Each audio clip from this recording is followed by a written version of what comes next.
कराची सन 1981 का वाकया है, जब मैं अपने एक दोस्त मुश्ताक अहमद के साथ उसके ऊपर वाले फ्लैट पर किराए पर रहता था। मेरे बीवी बच्चे वहां सुकून से रहते थे।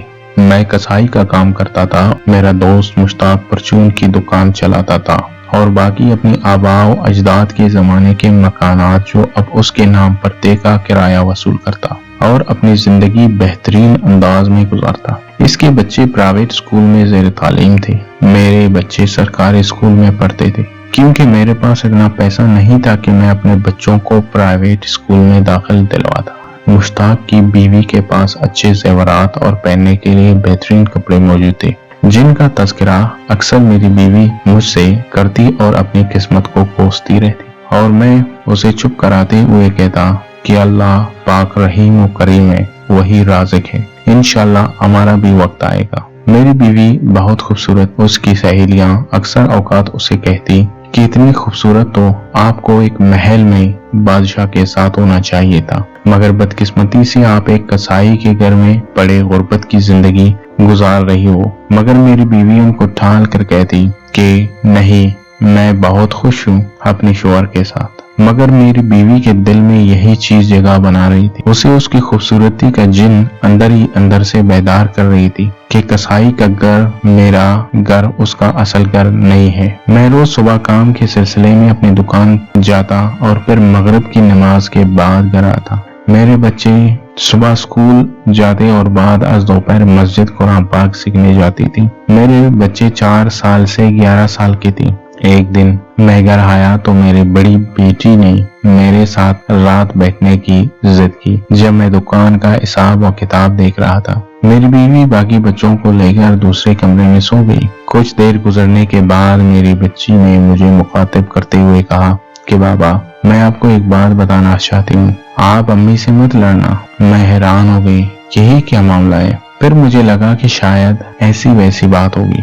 मैंने अपनी बेटी को बात कहने का बोला, जिस पर मेरी बेटी ने कहा कि पापा, जब आप दुकान को जाते हो और हम स्कूल जाते हैं तब मुश्ताक चाचा हमारे घर आती है और अम्मी के साथ एक कमरे में बहुत देर तक बंद रहते हैं। मैं क्योंकि 2 दिन से बुखार थी और स्कूल नहीं गई थी, ये सारा कुछ मैंने अपनी आंखों से देखा। ये सुनते ही मेरे पैरों तले से जमीन जैसे निकल गई हो। ये सुनने से पहले मैं जमीन बोझ क्यों ना हुआ।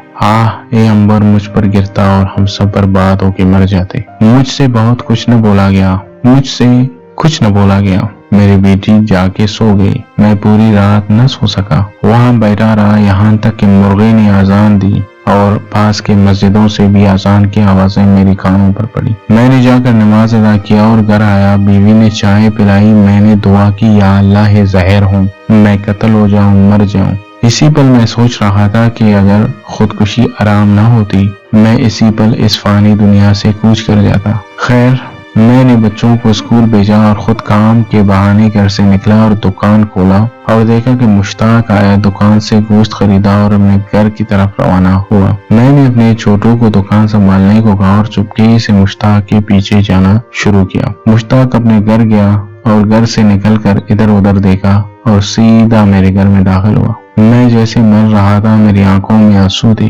मैं तकरीबन 5 मिनट के बाद दबे पांव घर में दाखिल हुआ और आहिस्ता आहिस्ता कमरे में दाखिल हुआ और वो सब देखते ही मैं बर्बाद हो गया। मेरी बीवी और मुश्ताक दोनों मेरे सामने शर्म से पानी पानी हो रहे थे। मैंने चिल्लाना शुरू कर दिया। इसी पल मेरी बीवी ने जैसे मुझसे बगावत ही कर दी, सीधा सीधा तलाक की इल्तिजा कर दी। ये सब कुछ देखने के बाद मेरा मन उनको कत्ल करने का था, मगर मैंने सब्र का दामन न छोड़ने का फैसला किया और तलाक के वही 3 अल्फाज कहकर उसे मुश्ताक के साथ रुखसत कर दिया और इसी रोज मुश्ताक ने उससे शादी कर ली। मुश्ताक शराबी जाने के साथ कई और गुनाहों में मुब्तला था, जिसका मुझे उस रोज पता चला। मैं अपने बच्चों को लेकर लाहौर मुंतकिल हुआ। एक नई कारोबार शुरू कर दी। रब पाक ने तरक्की दी, करोड़ों का मालिक बन गया, बंगले गाड़ी सब आ गया। बच्चे भी बड़े हो गए और अपनी माँ को भूल गए और मैं भी अपनी बेवफा बीवी को भूल कर दूसरी शादी कर चुका था।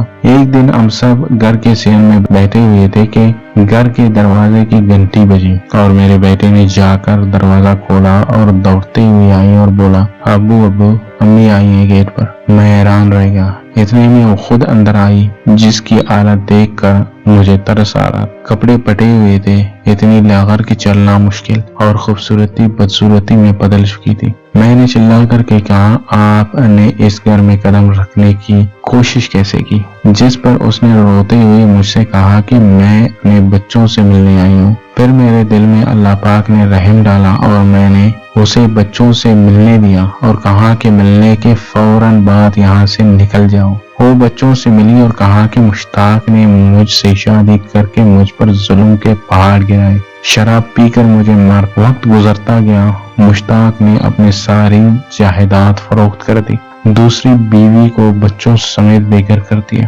جو آخری فلیٹ بچا تھا اس میں ہم رہتے تھے۔ پھر مشتاق نے مجھے دھندے کروانے کا کہا۔ میں دولت کی بھوکی اب روٹی کو ترس رہی تھی، مرنا چاہتی تھی، اور اب مجھے اپنے کیے پر مرنے کو دل کر رہا تھا۔ مشتاق بھی زہریلا شراب پی کر مر گئی اور میں اکیلے رہ گئی۔ میں صرف اس آسرا پر زندہ رہی کہ اپنے بچوں اور سابق شوہر کو ایک دفعہ دیکھ کر ان سے معافی مانگوں۔ کئی سالوں سے آپ لوگوں کو تلاش رہی ہوں، اب جا کے آپ لوگوں سے مل پائی۔ بچوں سے ملتے ہوئے، معافی مانگتے، روتے ہوئے اس کی سانس اٹک گئی اور اسپتال لے جاتے ہوئے راستے میں وہ گنہگار دم توڑ گئی۔ بس میں نے زندگی میں ایک چیز سیکھا کہ دولت، خوبصورتی یہ سب جانے والی ہیں، محبت میں سکون ہے اور اسی میں ہی رہنا چاہیے انسان کو۔ ایسی کہانی کے لیے سچی کہانی کو سبسکرائب کیجیے۔